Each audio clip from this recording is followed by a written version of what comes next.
In the second half of July, the resistance of the German divisions increases.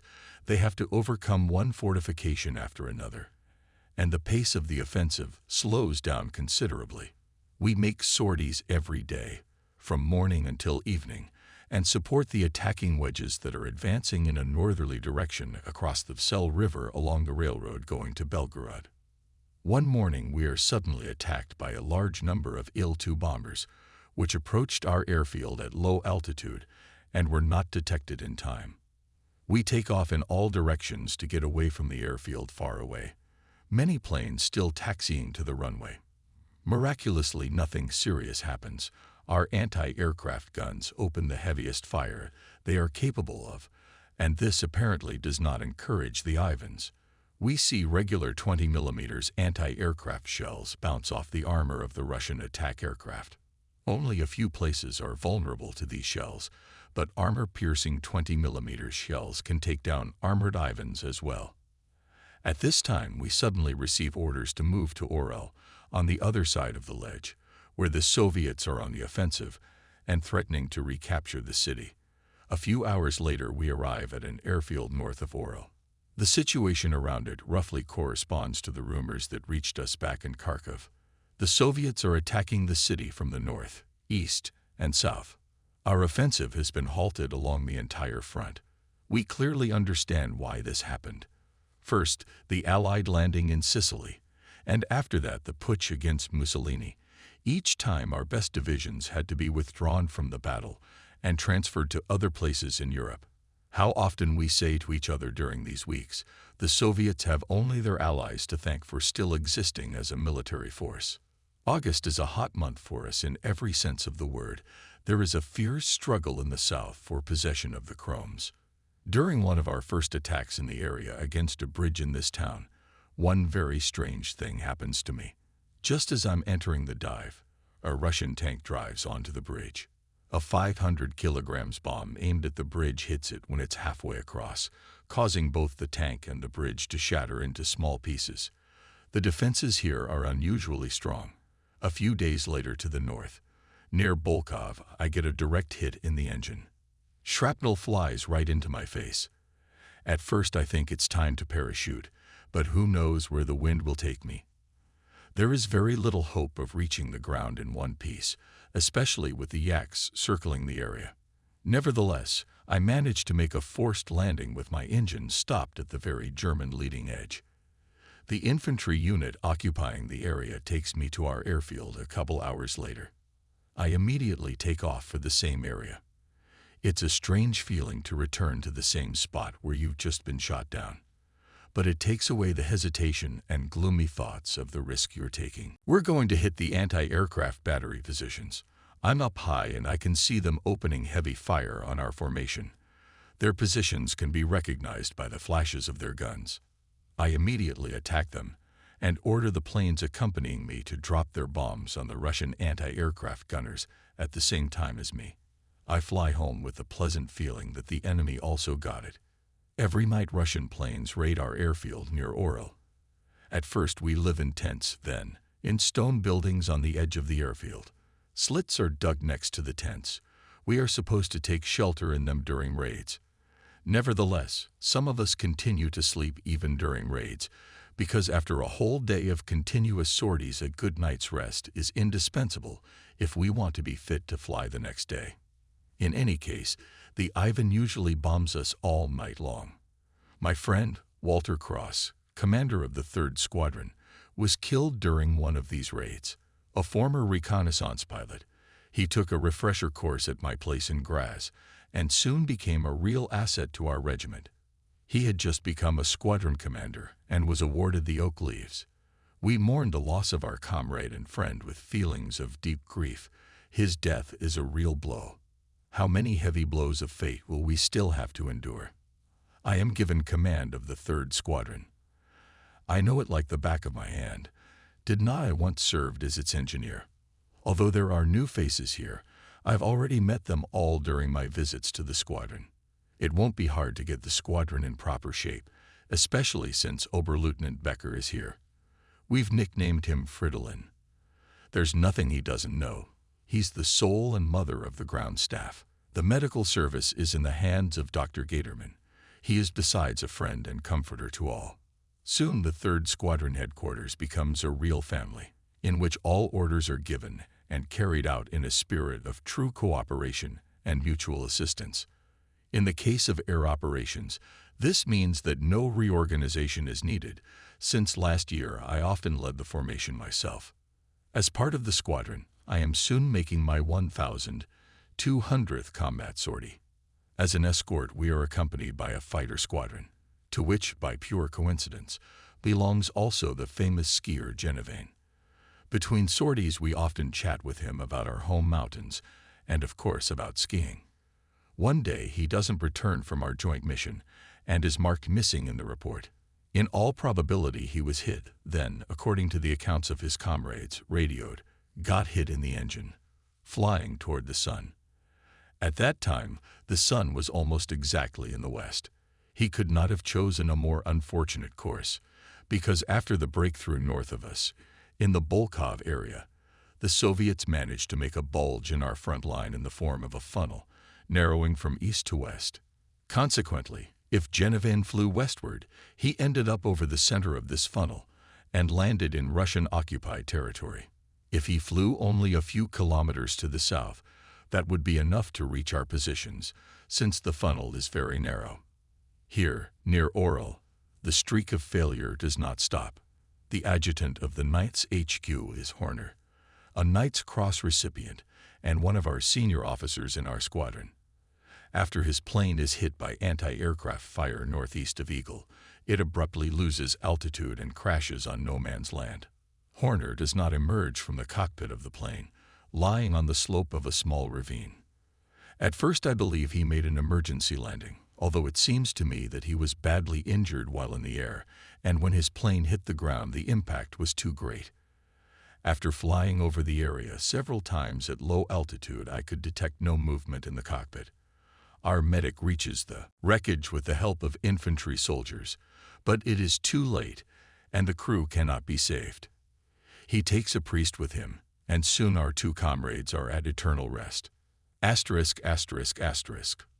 For the next few days in our squadron, almost nobody speaks. The pilots exchange the most necessary words. The bitterness of these days suppresses us all. It is the same in other units. During a morning attack on important artillery positions east of Oral, a group of planes from the 1st Squadron flies with my 2nd Squadron, commanded by Captain Yeckel. He has become an excellent pilot and has a favorite trick that he does now and then.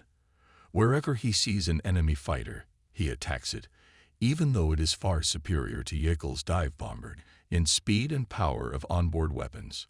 Back on the Cuban front, he made us laugh many times. He believes that his plane is particularly fast, and at full throttle he leaves other planes far behind. This cheerful joker often shoots down fighters.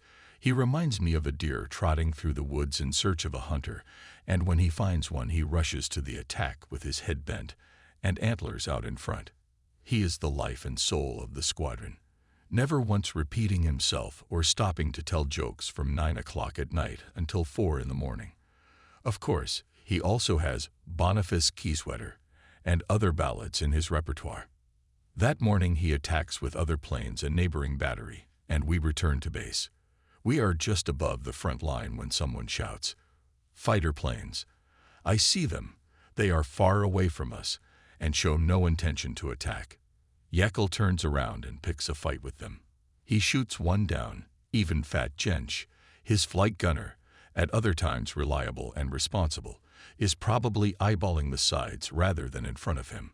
Another La-5 comes in on their tail. I see Yeckel's plane go down steeply from a height of 600 meters, flipping upside down with its wheels and exploding from the impact with the ground.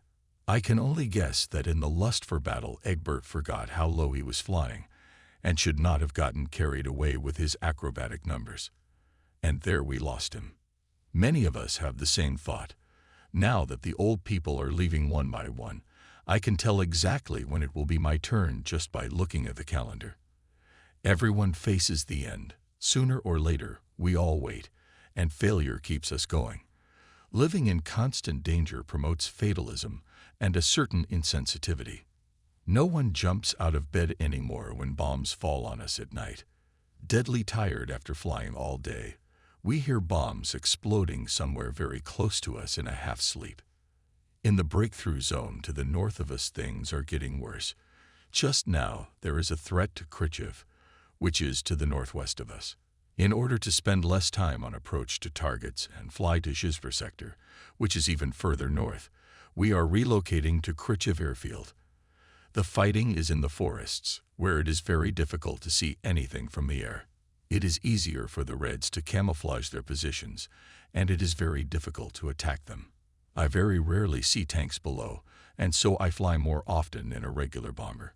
Since I have assumed command of the squadron, the anti-tank group works even more closely with the other machines, and the staff work, both technical and tactical, is quickly adapted to the use of anti-tank planes. We stand at Khrushchev for a short time. There is talk that we will soon be transferred again to the south, where the situation is critical. After several sorties to the Bryansk area, we do return to Kharkov. This time we are based at an airfield south of the city. And here on the Kharkov front, in the last few months, there have been great changes. Our full-strength divisions have been withdrawn, and the Soviets have gone on the offensive. Just 1 or 2 days after our arrival, Soviet shells began to fall on the city. Our airfield did not have a large supply of fuel or bombs, so another transfer to another, safer airfield was not unexpected. The new base was 150 kilometers to the south, near the village of Dmitrievka.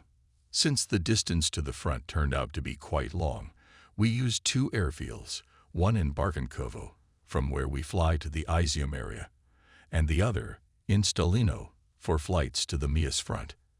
At each of these airfields, there is a small group of mechanics who service our airplanes after flights. Defense lines have been established along the Donets and the Mias, which are under heavy Soviet attack.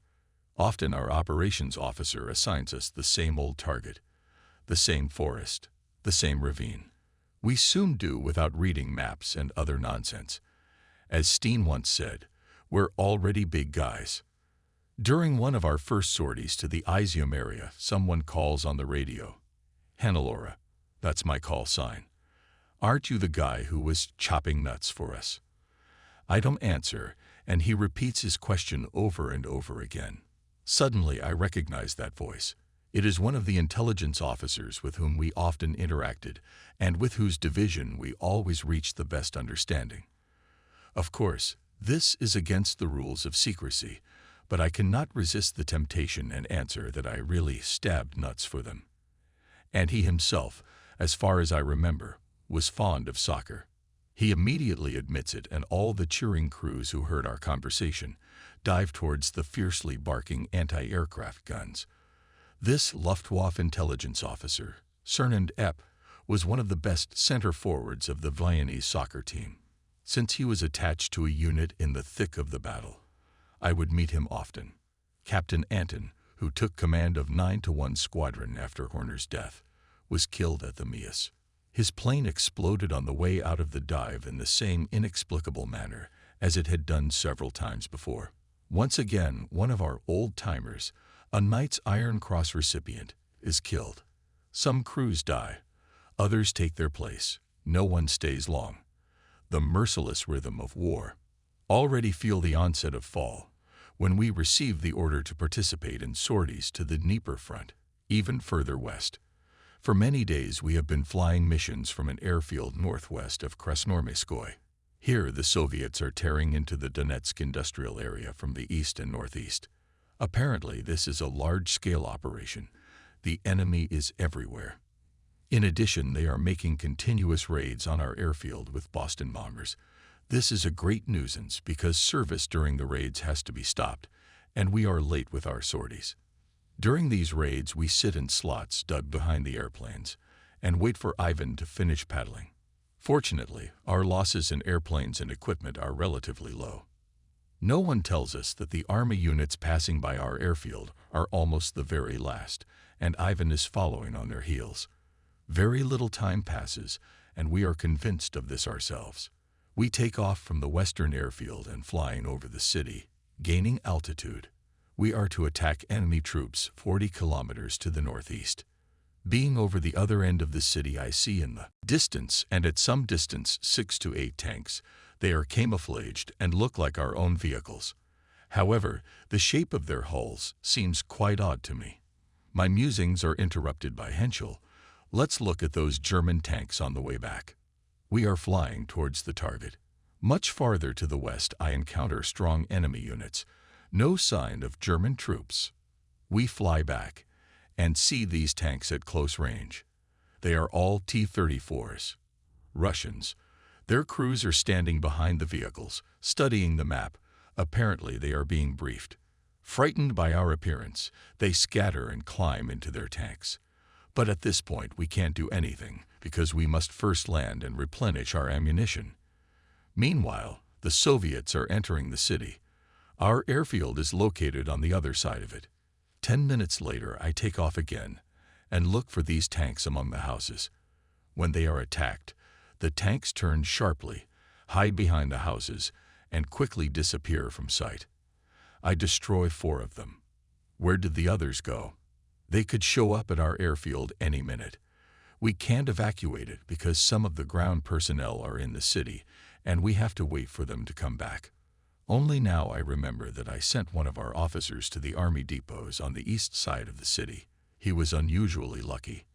It later turned out that his vehicle had touched down the very second the T-34 rounded the corner of the warehouse building. By giving full throttle and squeezing his knees tightly so they wouldn't shake so much, he was able to drive away unharmed. I'm taking off again. The squadron cannot fly with me. Otherwise, we will not have enough fuel for the inevitable flight to Pavlovka. I can only hope that by the time I return, all our men will have already gathered at the airfield. After a long search, I spot 2 tanks in the western part of the town and destroy them. Apparently, they were moving in our direction to smoke out the hornet's nest of Stukas. It's a good time to get away, and having had time to set fire to all the malfunctioning airplanes, we take off. As we circle over the airfield to form up in battle order, I see tank shells bursting on the outskirts of the airfield.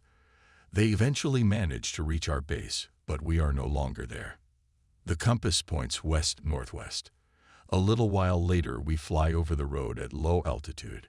We are being heavily fired upon by a motorized column moving under the protection of tanks. We split up and start circling over the vehicles. Soviet tanks and trucks. Mostly American-made. Hence, it's the Russians. I admit I'm puzzled how these guys ended up so far to the west, but it can only be the Russians. We gain altitude, and I give the order to attack the anti-aircraft installations, which must be neutralized first, so that we can launch attacks from low altitude without interference. After we have pacified most of the anti-aircraft guns, we split the column apart and shoot it up. The day is slowly going towards sunset. The whole road looks like a fiery snake. It is a solid traffic jam of burning vehicles and tanks that fail to turn off the road to the right or left. We have spared no one. The material losses of the Soviets are great again. But what is it? I fly over 3 or 4 vehicles ahead of the column. On their radiators are our flags. They are German-made trucks. White signal flares are flying out of the ditches on either side of the road. This is the signal of our own troops. I haven't had that chilling feeling in my stomach in a long time. I'd love to crash into the ground somewhere right here. Could this column be German? Everything's on fire. But why were we coming under so much truck fire? How did American automobiles end up here? On top of that, I saw with my own eyes men in brown uniforms running. Sweat streaming down my face. A numbing sense of panic gripped me. It is already completely dark when we land in Pavlovka. None of us utters a word. Was this column German? Uncertainty suffocates us. I have no way of finding out over the phone from the army or the Luftwaffe whose column it was. By midnight, a few soldiers arrive. The operations officer interrupts my extremely restless sleep and says there is important news. Our army colleagues want to thank us for helping them escape. They tell us that their trucks were overrun by an enemy convoy. They only had time to run away 100 meters to take cover from Russian fire in ditches away from the road. It was at that moment that we appeared on the scene and shot the Ivans. Our guys immediately took advantage of the situation and managed to escape. This relieves me of a heavy burden, and I share the jubilation of our fellow soldiers. Some time after this incident, we find ourselves in Dnipropetrovsk. The airfield is on the eastern bank of the Dnieper, very far from our barracks in the center of the city. For an ordinary Russian city, the place makes the good impression. The same as Kharkov. Soviet bombers and attack planes attack the bridges on the Dnieper in the center of the city almost every day. The Reds hope that by destroying them they will cut off the retreat of the German troops and make it impossible to supply ammunition and reserves to our army group. So far we have not seen that they have had any success in their attacks on the bridge. But the inhabitants are triumphant. As soon as the Soviet planes disappear from sight, they rush to the Dnieper with baskets because they have managed to notice that after each raid a large number of stunned fish appear on the surface. It seems that they haven't eaten so much fish in the city for a long time.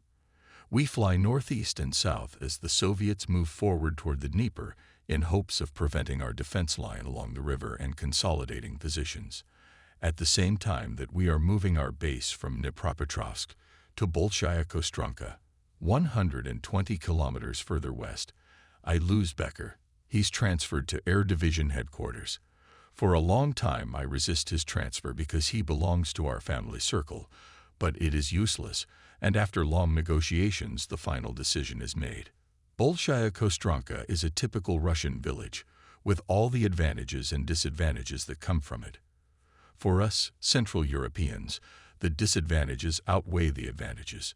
The village is highly scattered and consists mainly of mud brick huts with only a few houses built of stone. The street network has sprung up by itself, without any plan. They are simply unpaved passages that intersect at the most bizarre angles. In bad weather our cars sink into the mud up to their axles so that it is impossible to get them out.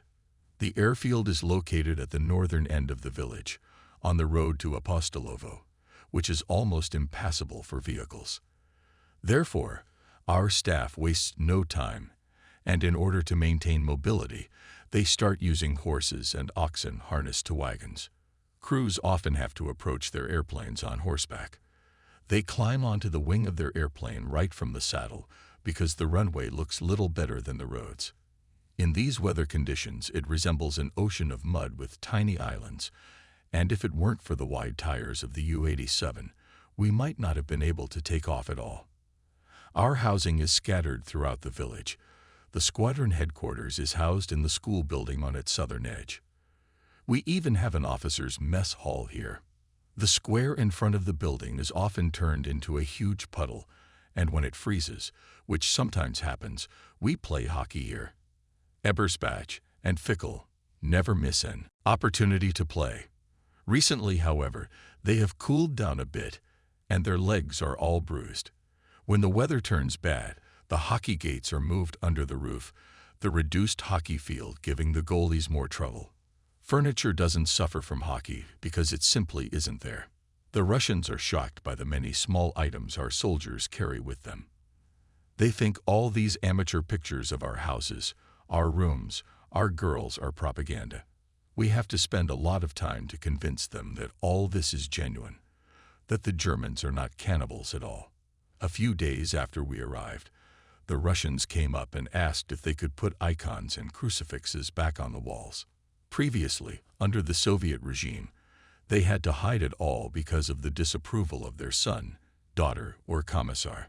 The fact that we do not raise any objections seems to encourage them. We try to explain to them that we too have crucifixes and religious paintings in our houses, but they believe it with great difficulty. They hastily put up icons in the red corners and express again and again the hope that this authorization will not be revoked. They live in fear of the commissars, who keep the whole village under surveillance and spy on its inhabitants. The post of chief informer is often held by the headmaster.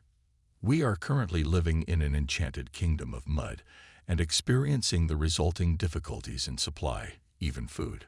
When I fly low over the Dnieper, I often see both our and Russian troops throwing hand grenades into the water and catching stunned fish. We are at war. The front line runs along the Dnieper, but every opportunity to feed the troops must be seized. So one day I decide to try my luck with a small 50 kilograms bomb. Gosler, our quartermaster, is sent at the head of a group of non-uniformed soldiers to the Dnieper. Before they leave, I show them on the map a section of the river where I intend to drop the bomb. After circling a little over the river and waiting until I could identify our guys, I throw the bomb from a height of 15 to 20 meters. It falls near the bank, and after a short delay explodes. Ours below must have been startled by the explosion because they throw themselves to the ground. A few savvy fishermen, who were fishing in the middle of the river from the side of some ancient vessel that almost capsized from the wave caused by the explosion, quickly swim up and start picking up the stunned fish. From above, I can see the white bellies of dead fish floating on the surface. The soldiers enter the fray and try to pull out as many fish as they can. More fishermen appear on the shore and also start throwing fish onto the shoal. A few hours after my return, a truck with a fishing party returns from the Dnieper, bringing with it several centners of fish. Among the catch are several huge specimens weighing 30 to 40 kilograms, mostly sturgeons and a type of river carp. For the next 10 days, we organize real orgies and find the fish diet excellent. Sturgeon, smoked or boiled, is the most tasty. Huge carps are also quite edible. A couple of weeks later, a second fishing expedition is organized with equal success. Asterisk, asterisk, asterisk. We fly out on combat missions almost every day and in a variety of directions. To the east and southeast, Soviet guns, concentrated near Melitopol, continue artillery bombardment of our Nikopol bridgehead.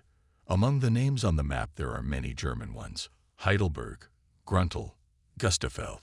Here are the houses of German settlers whose great-grandfathers developed this area several centuries ago. To the north of us, near Zaporozhye, the front turns to the east and passes along the Dnieper. Still farther away, after it crosses the river, the Kremenchug sector begins. Behind the Russian lines remained Dnipropetrovsk. In their usual fashion, the Soviets apply pressure in various places, and they often succeed in breaking through the front to a shallow depth. The situation is restored by counterattacks, usually carried out by armored divisions. There is a concrete airstrip in the industrial center of Krivoy Rog, which is north of us, right on the front line. But we can't use it. One morning, the Soviet attack reaches Krivoy Rog and our airfield. The main blow comes from the north, from the direction of Pyatyhaka. This is where Captain Mend goes missing. Despite the most desperate searches, we cannot find our good comrade, who has been swallowed up by the vast expanses of Russia. The situation here is also restored by a counterattack, and the front shifts a few kilometers to the east. The supply of our troops goes on without hindrance, and we soon switch to the bridges across the Dnieper. Then our target becomes the enemy grouping between Kremenchug and Dnipropetrovsk. One morning, when a new Russian offensive from the north begins, I have to fly out in bad weather. My task is to get a general picture of the enemy troops' disposition and to assess the chances of a successful attack by larger forces. Before the flight, I am informed that one of the villages in the battle zone is still held by our troops, but they are under constant attack and urgently need help. This unit is to be contacted, and an air gunner is already on the ground. Our trio is heading into the target area under low clouds. I hear the voice of a familiar air gunner in my headphones and hope that it is him and not some other officer that I have been ordered to make contact with. I should mention here that each air gunner wants our support for his own division. We have to insist on being told the call sign of the unit in question. The demand for us is so great that we would need 20 times as many men and airplanes to meet all the requests. Judging by the voice, the soccer player, is talking to me again. But even without his help, I have already noticed the concentration of enemy troops 3 kilometers ahead. I am still flying over our positions when suddenly, tilting the machine, I see flashes from the shots of many anti-aircraft guns. I do not see the bursts of shells, because they are hidden by clouds, but suddenly I feel hits in the cabin and in the engine. I feel shrapnel in my face and hands. The engine is ready to stop at any second. It runs for a couple more minutes and then stalls. During this time, I discover a meadow to the west of the village. I'm sure the Russians haven't spotted me yet. Fickle quickly sits down next to me. We have no idea how much longer our troops will be able to hold their positions, so Henschel and I take the essentials, weapons, watches, and parachutes, and climb into Fickle's car. The third plane from our group has already flown home, and the pilot reports the passage. Soon we land successfully in Kostranka. These days, Captain Fritschy is also lucky. After being shot down by fighters southeast of Zaporozhye, near Heidelberg, he successfully ejected with a parachute, but hit his tail feathers. After a brief hospital stay, this excellent pilot, awarded the Knight's Cross, is back in action. But we're not always so lucky. One day, returning from the front line, we are already flying to our airfield and start coming in one by one to land. Russian fighters appear high above us. They have absolutely no intention of attacking us, but the anti-aircraft guns open fire on them, trying to shoot between our planes. Hurling, the 7th Squadron Commander, and Krumings, our engineering officer, are hit and go down. Moments later, Fritsch is killed as well. 3 inseparable friends, awarded Knight's Crosses, have given their lives for their country. We are stunned by this loss. They were first-class pilots and comrades to their subordinates. Sometimes there are periods here at the front when it is as if a curse falls on people and the series of misfortunes seems endless. In November, I received a radio message. I was awarded the Knight's Cross with oak leaves and swords and must arrive for the award at the Führer's headquarters in East Prussia. At about the same time, I destroy my 100th tank. I am delighted with this award, not least because it is a contribution to my squadron's achievements, but at the same time I am upset that the response to my recommendation to award Henschel the Knight's Cross has not yet arrived. It must have gotten stuck somewhere. In any case, I decide to take my flight gunner to the award. Henschel has just finished his 1000th combat flight, and having on his account several Soviet fighters without any exaggeration is considered our best gunner. Through Vinnytsia, Proskurov, Lvov, and Krakow, we fly to East Prussia, where in the area of Goldap is the headquarters of the Führer. First, we land at Lutzen.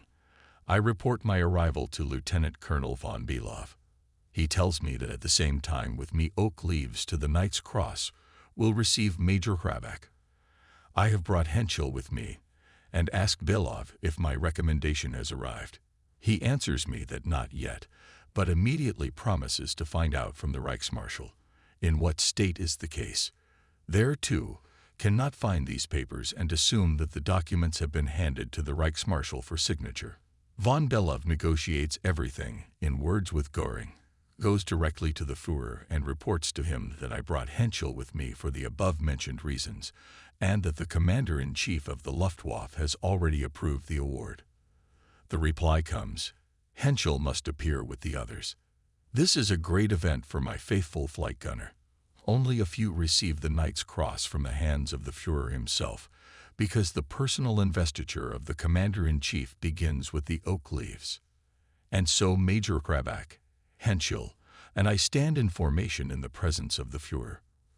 First he pins our awards, and after the ceremony has tea with us in his office. He talks about past operations in the East and the lessons to be learned from them.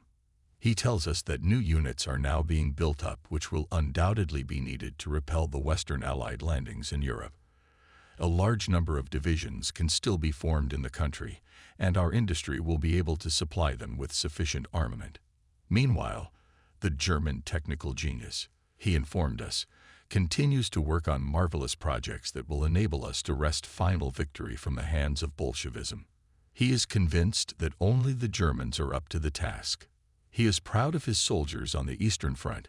He knows of their gigantic efforts and the difficulties they face.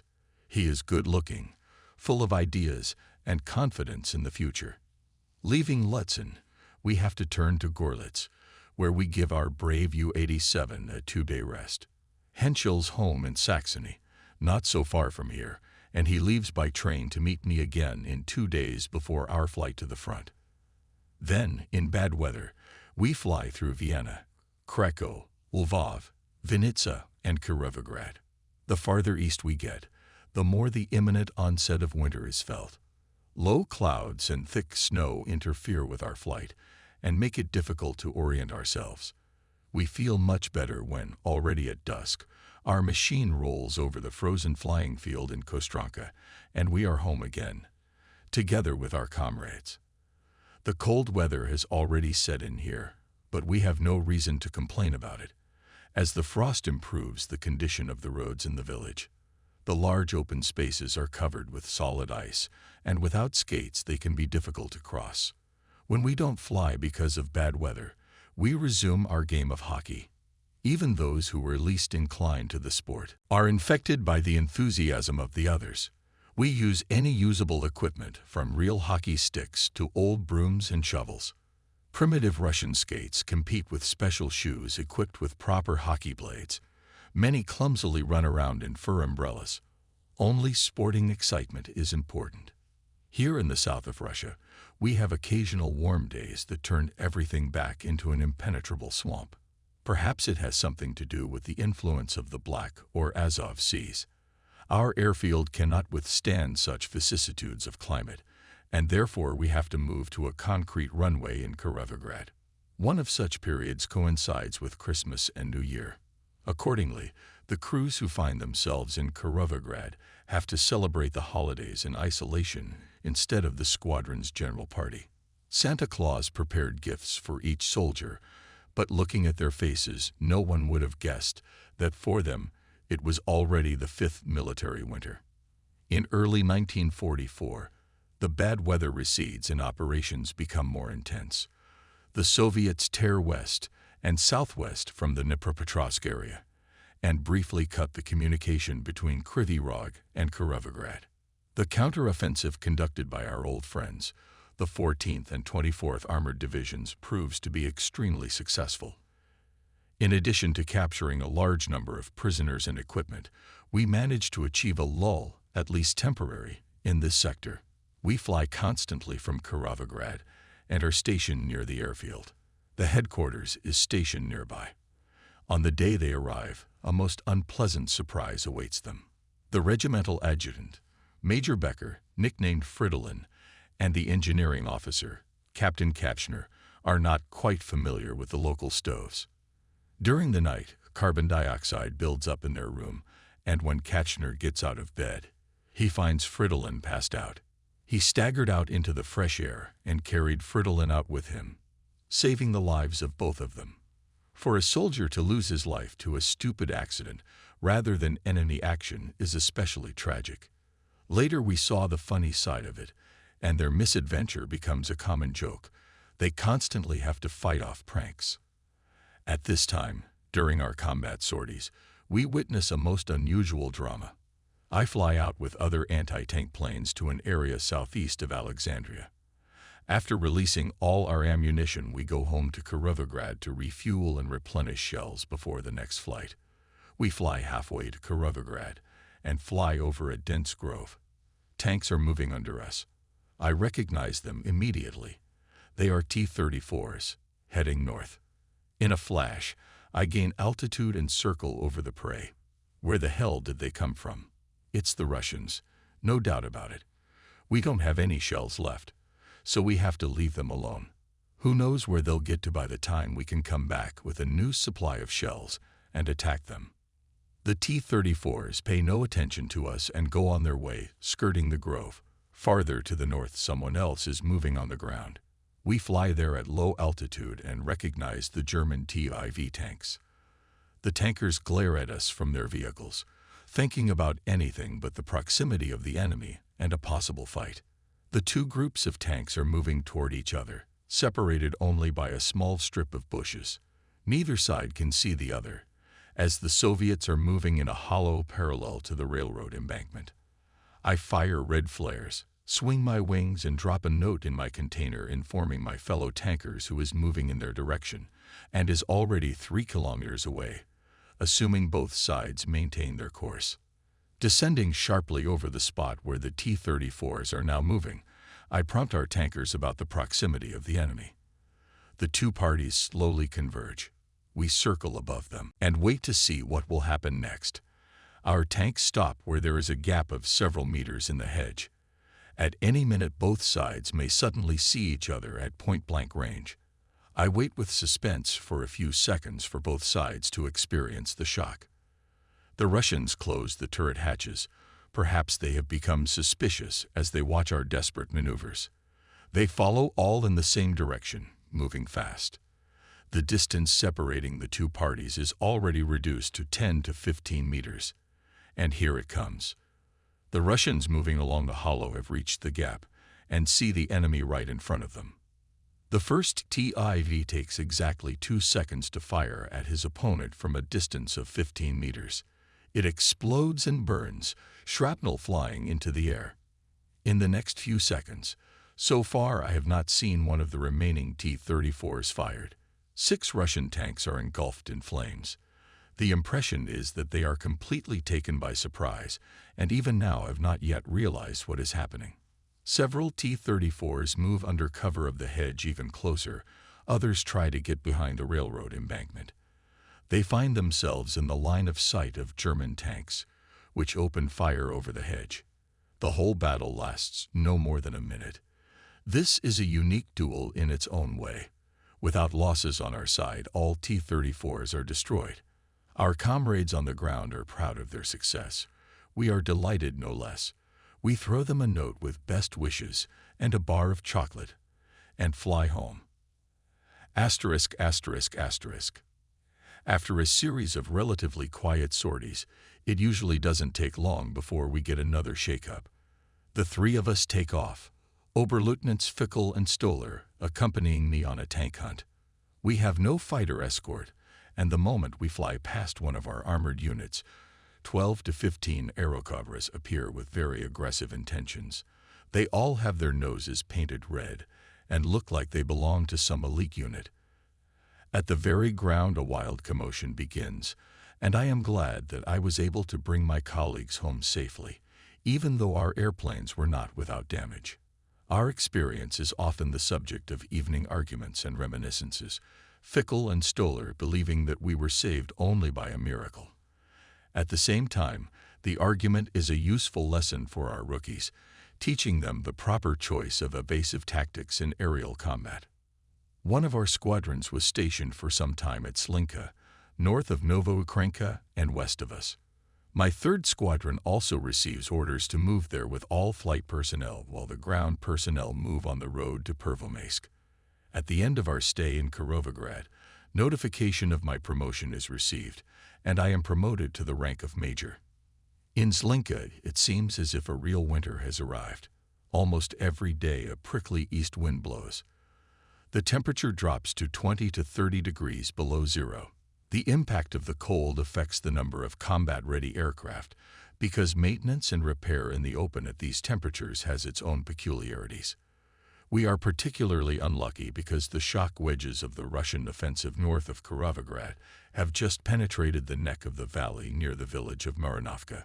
The Russians are bringing in very strong reserves there in hopes of consolidating their positions, which will serve as a springboard for a new offensive.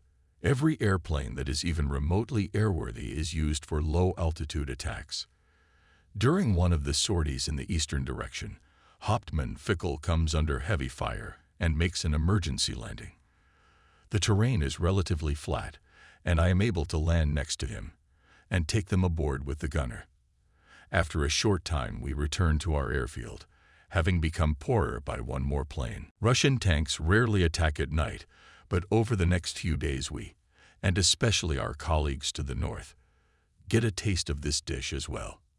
At midnight, my intelligence officer excitedly wakes me up and reports that several men from the fighter squadron stationed at Little Whiskey have just arrived asking to fly out immediately.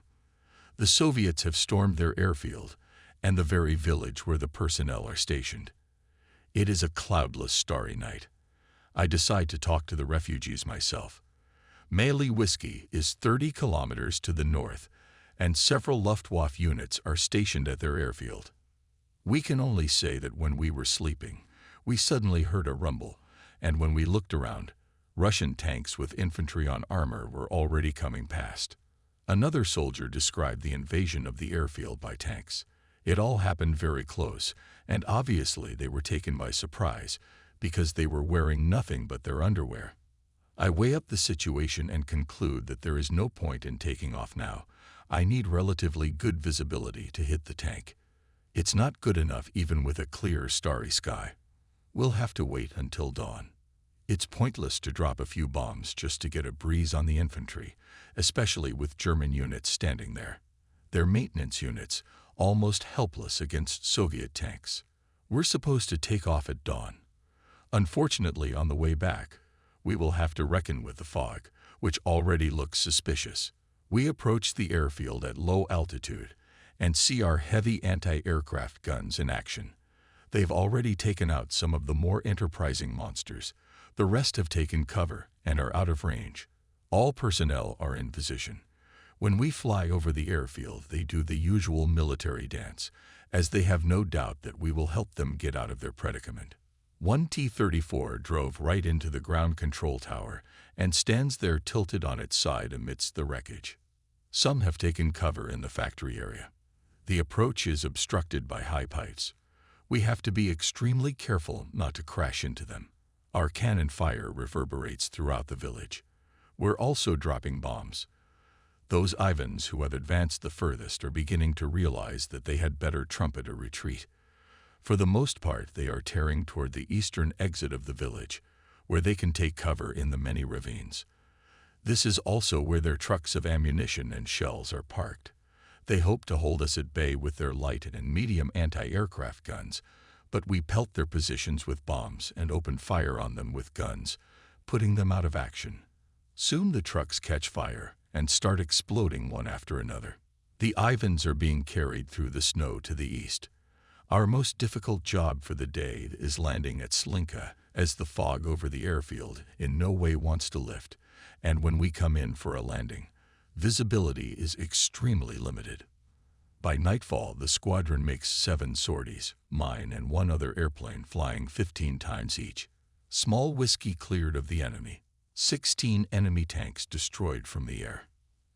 Asterisk, asterisk, asterisk. Shortly after this episode, our flying personnel join our ground services at Pervomaysk-Severny. The airfield here has a small concrete strip, but it is not used except for the airplanes standing on it. This prevents their sinking into the mud. It is almost impossible to take off, land, or taxi on the ground. The whole place is like a quagmire. Adjacent to the flying field is a small farmhouse in which we are lodged for lodging.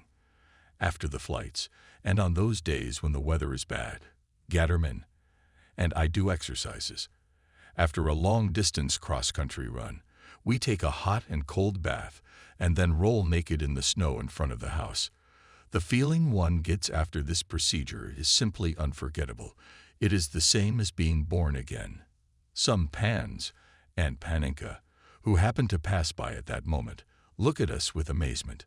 I hope that our athletic appearance alone disproves their propaganda about uncultured Germans.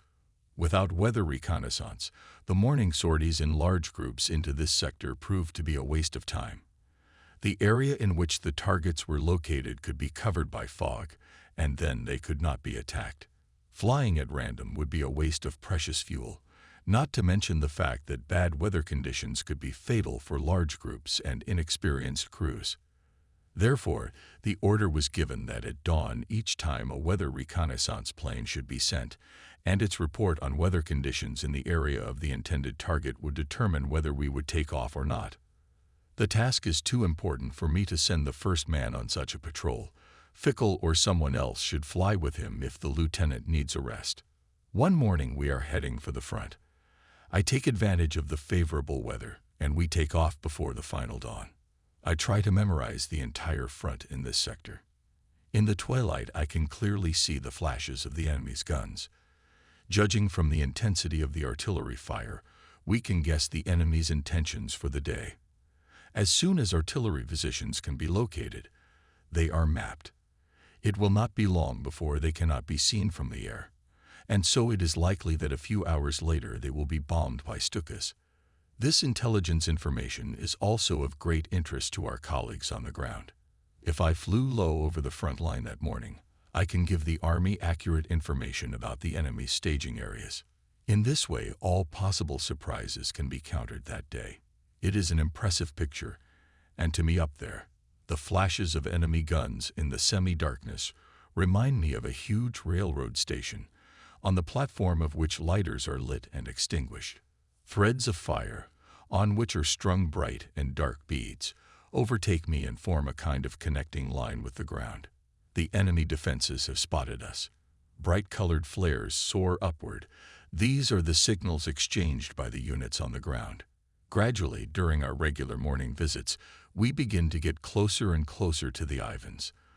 This causes them particular annoyance because in these early hours we often take their tanks by surprise. They also want to take advantage of the beginning of the day to achieve surprise and opens fire on me. One can understand Ivans sending Red Falcons to clear the front shortly after dawn.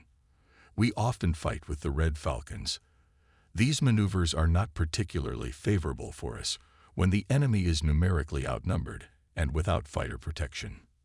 During this phase of the fighting, Fickle looks very exhausted, and Gatterman advises me to let him rest for a while, or at least release him from these sorties with me.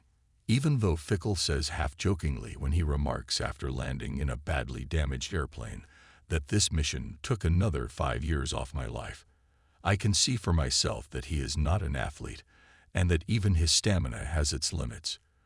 But I am grateful that he does not refuse to accompany me on these sorties, and at times like this I always feel that combat friendship is truly a very bright feeling.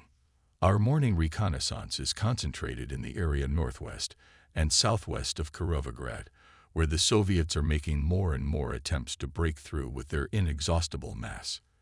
If the weather is even remotely flyable, we take off with the whole squadron half an hour after our first landing to attack those important targets we have just scouted. Now it is winter and thick fog makes all observations more of a guessing game, and we take off without any certainty that we will be able to land here in an hour. The impenetrable fog descends to the ground unexpectedly and can hang around for hours.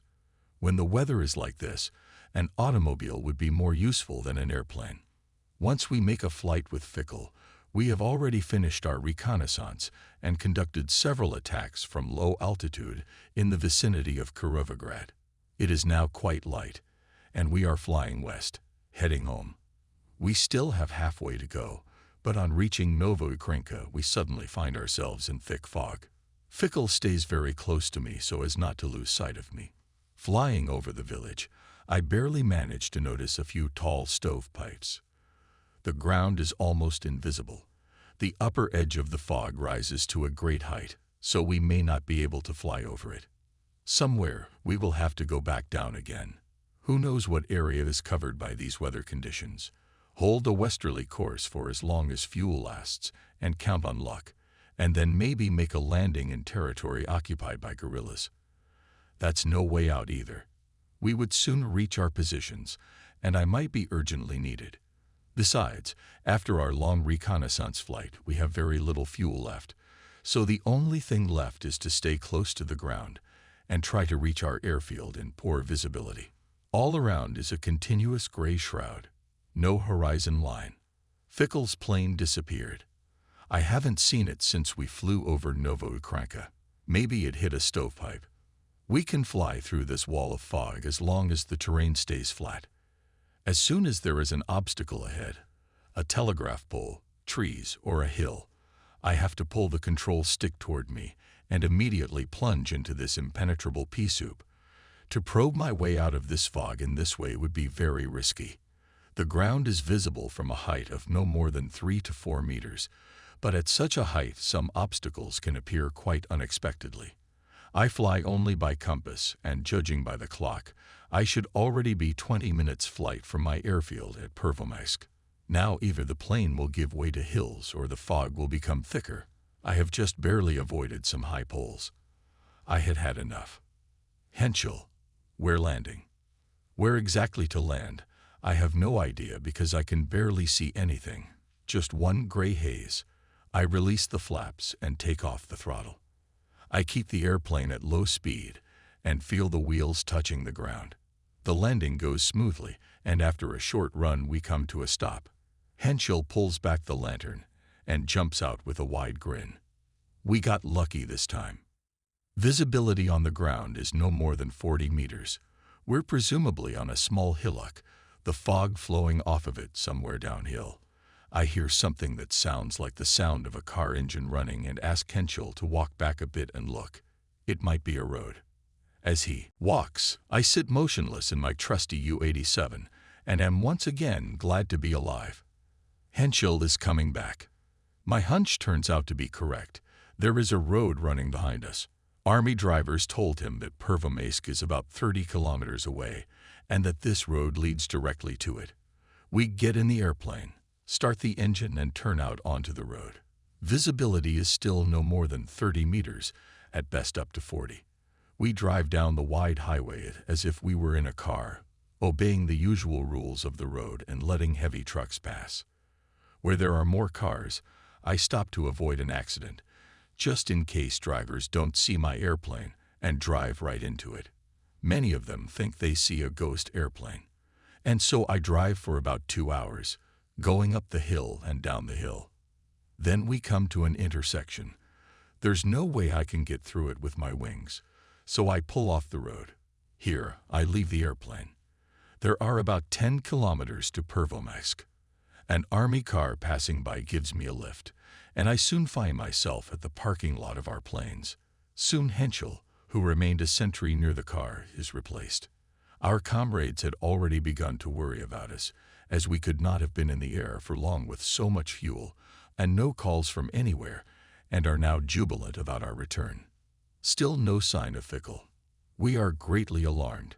By noon the fog clears. I reach my airplane and take off right off the road. A few minutes later I land at our airfield, and our faithful mechanics ogle the airplane like the prodigal son. After lunch, another sortie.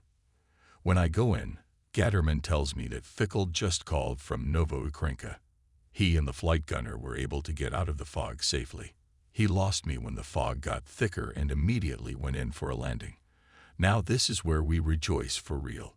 Shortly after these events, the center of gravity of our operations shifts further south. German troops are surrounded in the Cherkasy area, and with the help of fresh reserves, an operation to rescue them must be undertaken. The attack to unlock the cauldron will be conducted from the south and southwest.